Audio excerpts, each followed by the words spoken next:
बिस्मिल्लाहिर्रहमानिर्रहीम। अस्सलाम वालेकुम।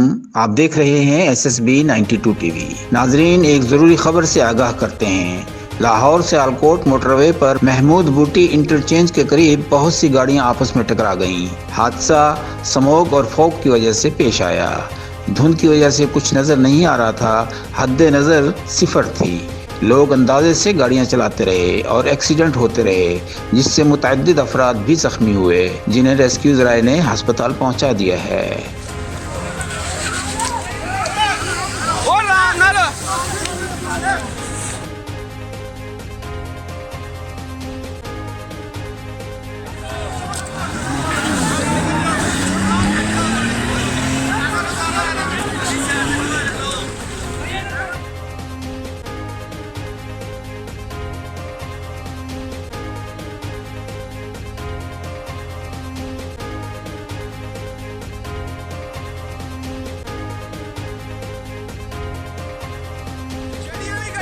खलोती दियां ने इन्हां सारे दे डबल इंडिकेटर ऑन करवाओ।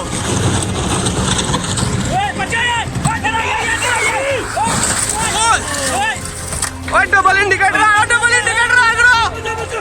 गड्डियां सारे डबल इंडिकेटर ऑन करवाओ।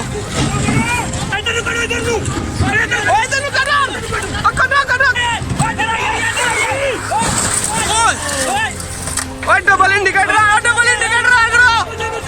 गड्डियां सारे डबल इंडिकेटर ऑन करवाओ।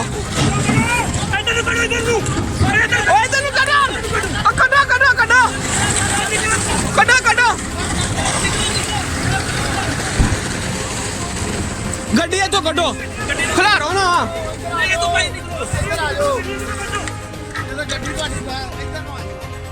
नाजरीन, दिसंबर शुरू हो गया है और अपर पंजाब में शदीद धुंध गिरना शुरू हो गई है।